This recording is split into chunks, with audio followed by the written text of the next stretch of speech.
Next, I want to turn our attention to UI collection view compositional layout. Now to do this, I'm just going to have a really quick cell that we can use to demonstrate this. So I've got a color cell here, and we can basically, for our episode cell registration, we could just change that to color cell. I'm going to delete the list cell registration because we're not going to use that anymore. And then for this one, instead of all of those things, we just need a color. And we can check to see if the index path dot row, let's say cell.color for all of the cells right now is just system blue. And we can create some variation if we want to later. Okay, right now our layout is coming from this method here, which creates a compositional layout, but it uses a special style which just looks like a list. So we're going to change this, and we're going to create a compositional layout. And there's actually going to be quite a bit of configuration necessary to describe the layout that we want. And so that I want to put that in a different file. And so I'm going to go over here and just call this layout manager. And maybe this is specific to our particular episodes collection, but just a collection of functions we can use. I'll call that layout manager. And this will have a function called create layout, and that'll return a UI collection view layout. And of course, we need to import UI kit at the top. Okay, so here where we're creating the layout, instead of this method here, we're going to say layout manager dot create layout. Okay, so now this will allow us to sort of focus on just layout related stuff inside of this layout manager. So we're going to be working with a UI collection view compositional layout. Now there's a few different ways we can do this, but we're going to start with this one, which is the easiest, where we pass it a section. So it's worth talking about sections and groups and items. So just like a table view controller has sections, a collection view controller can have sections as well. And so that maps one-to-one with this layout section object. There's also an NS collection layout group, and that allows you to group items together. Now in this particular case, we would have a single section, and each cell would be a group with exactly one item inside of it. But if you imagine we had like a 2-column layout, each row would be a group that has 2 items inside of it. And so you can create some really flexible layouts by composing the different layout items inside of groups, composing groups inside of sections. So our layout section needs to be created. So we're going to actually start from the inside out. And I'm going to create essentially a interface that looks very similar to this right now. So we're going to start by configuring our item size, which is an NS collection layout size. Now this allows us to use width and height dimensions that are proportional to the container or absolutely sized or estimated sized. So for our width dimension, we can choose absolute if in case we want it to be a specific width. We can use estimated if we want auto layout to calculate it for us, but we give it a hint. And then we can use fractional width and fractional height. And this is based on its container. Now, these sections, groups, and items, these are containers. So an item is going to be relative to its group size. A group is going to be relative to its section size. So in this case, we want our item size to essentially fill the group because we just want one single row. So I'm going to use fractional width of 1 and fractional height of 1. Then I can create our layout item, NS collection layout item. And then here we can specify a layout size and then some optional supplementary items, and we'll take a look at that a little later. So for our layout size, we're going to pass in that item size. Okay, so that's our item done. Next, let's create our group. And for that, we're going to need a size to use, NS collection layout size. For the width dimension, we could say that we want this to take the whole width of the container, or we could say we want 90% of the container, and we can do that so we can see what this looks like. And then the height dimension, in this case, because this is going to control our rows, we want our height to be, maybe we could do estimated if we wanted auto layout to take control, but for our color cell, we really just need an absolute cell height. So I'm going to use 80. So I can create my group now, NS collection layout group. And again, very similar to the item, we pass in a layout size and some optional supplementary views. So right here, NS collection layout size is going to be our group size. Finally, we can create our section, which is an NS collection layout section, and we pass in the group to the section. And because we only have one section, we can just pass that directly onto our compositional layout like this, and then return it. So we're getting a warning that we didn't use the item, and that's because for our group, we actually need to use something a little bit different. So our group is going to be NS collection layout group dot, and there are horizontal groups and there are vertical groups, and there's also custom, which we aren't going to get into in this series. But in this case, it doesn't really matter because there's only one, but we're going to be doing a horizontal group with a layout size of group size, and the sub items is an array of all the items that contain in this group. So it's just going to be our item. Okay, we have a build failure, so we're going to come back over here. This needs to be episode cell registration. And there we go. Okay, so let's go ahead and give this a run, and we'll see what type of layout we get. So it's kind of hard to tell here what's going on, but we have a view that is 90% of the width of its container. And this is actually all of our episode views, or all of our rows, but there's no spacing between them. So one thing we can do, there's many ways we can control spacing, but one of them is to say for each one of our items, it's going to be inset from the edge of its container using NS directional edge insets. And here we can specify, say we want 2 points from the top and bottom, and maybe 4 points from the leading and trailing edges. So notice now that we have individual rows that are sort of have their own separator. And you can see that the 90% value for the group size shrunk down the available item size. And so if I choose 1 for the group size, it ends up looking like a full width container. So this is pretty easy. And this seems like a lot of lines of code to do something similar to what we already had. But the benefit of doing this is that with some simple configuration and tweaking of these values, we can create drastically different layouts. So for instance, let's divide this up and have 2 items in the column. So for our item size, let's say each one of our items is going to be half of the size of its container. And then here for the group size, we'll keep the group size the same, but this time for our horizontal group, we're going to choose the one that takes a sub item and a count. So we're going to say that this is the group size. We're going to use item as our sub item, and we'll say that we want 2 of them. And just like that, we have now a 2-column layout. To do a 3-column layout, we'd have to give some available space to each one of those, and then say that we want 3 items. So you can see here that the way we describe layouts is actually really flexible here. Now, groups being mapped horizontally makes sense, but you can also do vertically. We'll see those in a bit. And one thing else we can do is we can mix groups and items together so they can be composed of each other. So to show you that in action, let's say that we have a blue square on the left that takes up 70%. And then I want a vertical group of items. So let's say we're going to say trailing item size is in NS collection layout size. The width is going to be a fractional width of its entire container. And the height in this case is going to be fractional height of, say, half the size of its container. So then we can create our trailing item, NS collection layout item, and we're going to use the trailing item size. Next, we need a trailing group, which is going to be an NS collection layout group.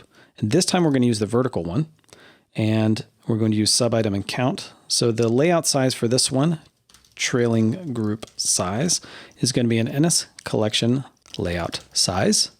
And the width dimension of this one is going to be basically sharing the width with this one. So we want our width dimension here to be fractional width of 0.3 and fractional height of 1. Okay, so now our layout group can take the trailing group size. And for the item, we're going to use trailing item. And for the count, we'll use 2.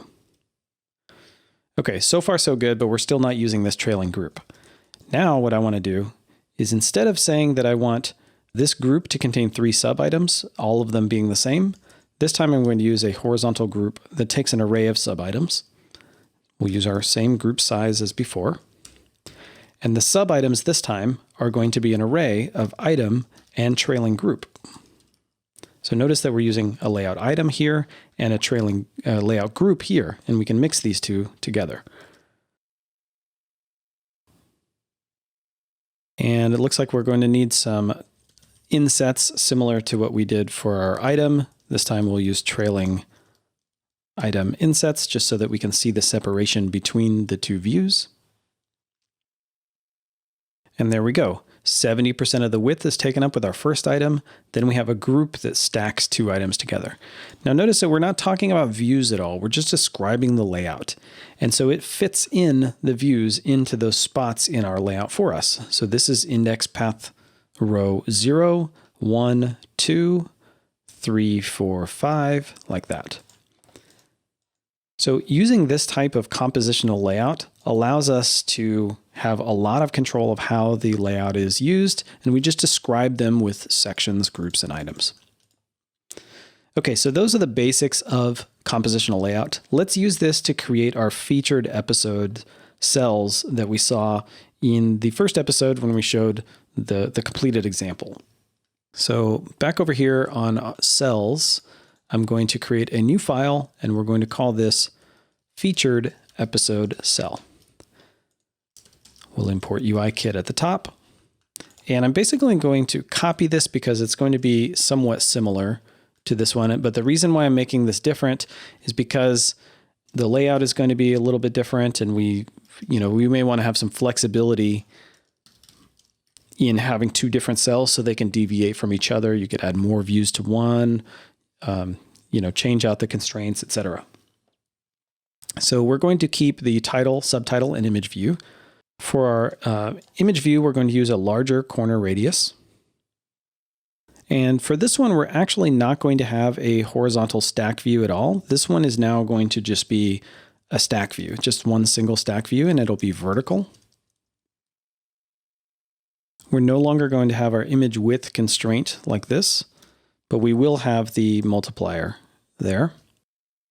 And we no longer need our text stack here either, because we're going to be adding that here. So we're going to start off with the title label, then the subtitle label, then our image view. Okay, I also want to remove the spacing from our stack view, and we'll just take a look and see what this ends up looking like. So now we've got our featured episode cell. I want to go back to our layout manager, and we're going to delete this because we're going to be creating it again. So we're going to have an item size, which is going to be an NS collection layout size, fractional width of 1, fractional height of 1. So we're going to let the group essentially lay this out. Then we're going to create our item, NS collection layout item, and we'll use item size. Next, we'll create a group, and this will be an NS collection layout group dot horizontal. Of course, we need a group size. The width dimension here, we're going to use something a little bit smaller, and we'll talk about why in a minute. So I'm going to use 90%. And the height dimension here, this is going to, we could either use estimated with maybe a height like that, or we could use absolute and let auto layout just sort of shrink the cell inside of it. So I'm going to start with absolute because I do want these actually to be about the same size. And this 340 is just an arbitrary number that we may change later. So we're going to pass that to our group there. And of course, this one needs to be fractional width, not just a CG float. And then for our sub items, we're just going to have that one item. Let section equals NS collection section, passing in the group. And then we'll create our UI compositional layout. with that section. Okay, back on our view controller where we're setting up the data, instead of using the color cell, which we were using before, let's just delete that and then change this one to, this one is going to be a featured episode cell. So let's just copy this one and we'll make another one that is the featured episode cell registration. So this one will take featured episode cell. And right here where we're using this one, we're just going to rename this one to featured episode cell registration. And we will uncomment this code here. Okay, so far so good. Let's run this and see what it looks like. Of course, we need to use the new featured episode cell registration name there.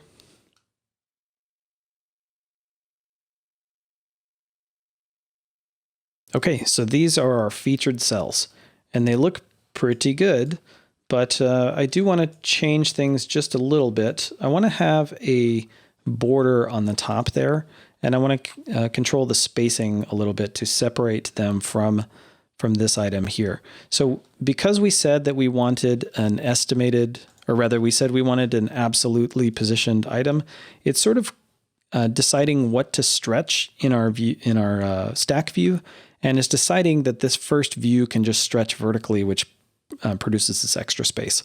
But if I change this now to estimated, and because I know that the estimated size is a little bit smaller than what we had guessed, 320 might work there. The only thing we need to do now is on our episode cell, let's add a separator view, which would be a UI view. Separator's background color will be, we'll use quaternary label. So this is a very muted color that will go great against the background, but it won't conflict visually with the other label colors. And then for the separator, we want the height anchor to be a constraint equal to the constant 1. So there's a single line there. So now we can add a separator here. And then we can add, on our stack view, we can add some custom or set custom spacing to be 10 after that separator. And then I also want to do the same thing, set custom spacing to be 10 after the subtitle label, so that there's some spacing between this and the image.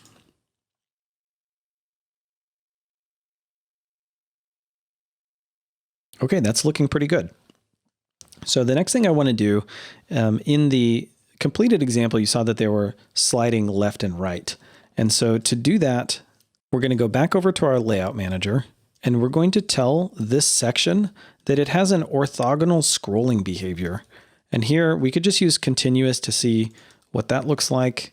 But basically it's going to allow this group to scroll orthogonal to the main scroll direction of the collection view. So now this time we have a scrolling interface that goes this way. So that's really cool, but we probably want these to sort of line up centered. And this is why I use that fractional width, as you can see, so that when it is centered, you can see the left and right items, sort of giving you an indication that there's more to be seen. So what we can do here is use group paging. If we use group paging, it'll line it up like this, and then the next one will line up exactly like that. But we want group paging centered so that it shows up in the middle there. So as I scroll, you can see that it's showing the left and right edges. Now, one thing you might notice is that initially the scroll indication is off, and when I scroll, it sort of snaps into place. And I think this may be a bug in iOS 14, at least maybe in the simulator, because I haven't noticed this in other versions of Xcode. So we're going to continue on, and if I figure out what's going on there, we'll update this. Okay, so this essentially gives us the view that we wanted.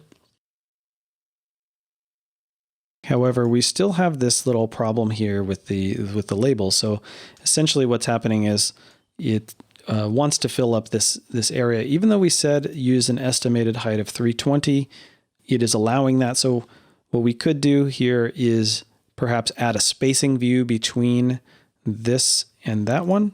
Let's give that a shot and see if that allows it to be a little bit more flexible. So here we'll just create a spacer, which is UI view, and we can set the compression resistance priority for the vertical axis to be default low. And then we can also set the hugging priority to default low as well for vertical. So this will be like the most flexible part of the layout, and we'll add spacer there.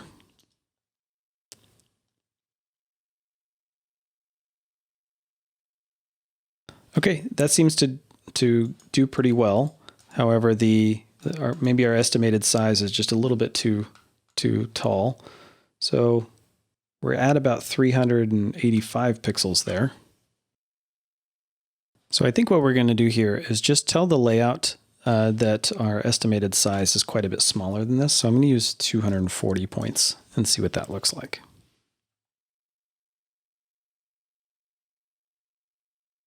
And so as you can see, that what's happening here is that our view is wide enough that it's making this image pretty tall. And so what we can do if we want to is just to delete this modifier for the aspect ratio of our image. And if we run this, this should fix it so that the image can actually shrink vertically. The image itself will still fit inside of it, but what you'll notice is that some of the cards will actually have taller images depending on what the state of this is. And I think this looks fine. If we want to, spend some more time on this, we could figure out what do we want to have happen in this particular case where this row wraps and pushes this down a little bit. Or we could just make our size just a little bit bigger, maybe 250.